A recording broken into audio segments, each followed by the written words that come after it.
Alors, juste deux mots. J'ai bien sûr été présenté, mais au-delà même de ma simple commune de Neuville, je suis vice-président de Billon Communauté en charge de l'urbanisme. Et assez rapidement, on a compris qu'il était important, en tout cas, de travailler une forme de vulgarisation de cette règle. Et on a donc sollicité notre bureau d'études pour inventer cette forme de vulgarisation en essayant d'avoir une approche la plus didactique possible, la plus compréhensible possible. Prolonger en fait ce travail, c'était déjà en fait prévu à la base dans la commande de se dire voilà, une fois qu'on a travaillé cette vulgarisation, comment on essaie de le diffuser. L'idée c'est que de pouvoir connaître assez tôt des porteurs de projets pour leur dire il y a du conseil qui peut être proposé par la Comcom pour justement les accompagner s'il y a des choses qu'ils ne comprennent pas dans la logique générale et ainsi prolonger justement la logique pour améliorer la qualité du territoire et la présence en fait d'architectes en tant que conseil sur le territoire. Et c'est aussi dans ce cadre-là qu'on crée souvent un lien différent avec les communes, c'est-à-dire qu'on n'est pas simplement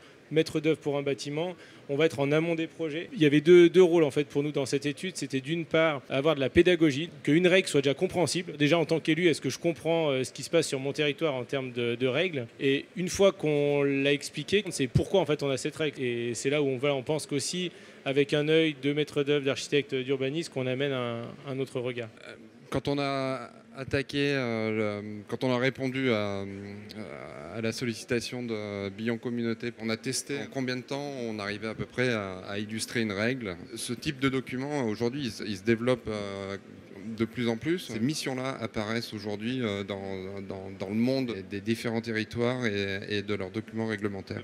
Ce document, il reprend le b.a.-ba, c'est-à-dire qu'on représente même le contexte d'un document d'urbanisme. On remet le pétitionnaire, nos concitoyens au centre, au cœur de ce document, à travers les projets qu'ils portent, les impacts qu'ils ont au regard de la règle. Et ça, on le mesure aujourd'hui, on commence à le mesurer tout simplement. Ça rend vivant en fait le PLU, quoi. C'est-à-dire qu'on peut l'alimenter au fur et à mesure. On a un rôle de passeur, on informe Assemblia qu'il y a cette OAP qui existe et d'un autre côté, on aide des particuliers à mieux comprendre comment ils peuvent faire sans s'adresser directement à de la promotion privée qui va être dans une autre démarche. Et je reste convaincu en tout cas que ce type de document il participe à faire comprendre ces enjeux-là.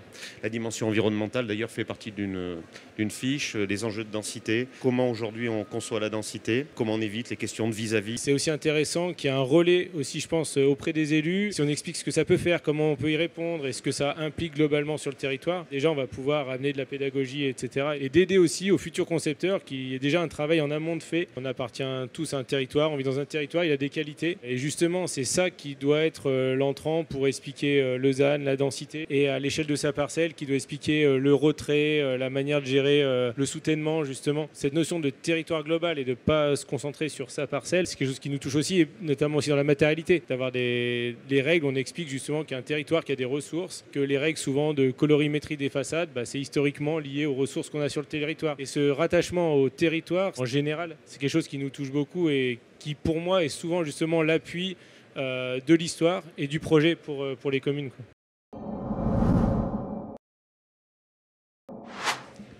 Bonjour à toutes et à tous. Donc, merci pour votre présence pour la présentation du guide de l'urbanisme édité par le Conseil régional de l'Ordre des architectes d'Île-de-France. Donc, je suis aujourd'hui accompagnée de Monsieur Benoît Olivier, donc directeur de l'urbanisme et de l'habitat. Dites-moi. Oui, alors je suis directeur du développement urbain et de l'habitat de la commune d'Ablon-sur-Seine dans le Val-de-Marne. Je suis directeur du développement urbain et de l'habitat de la commune d'Ablon-sur-Seine dans le Val-de-Marne. En fait, c'est un service qui est assez large et qui concerne à peu près tout le cadre de vie et tous les cadres réglementaires qu'on peut utiliser pour améliorer et protéger le cadre de vie des habitants. On va essayer d'être très clair.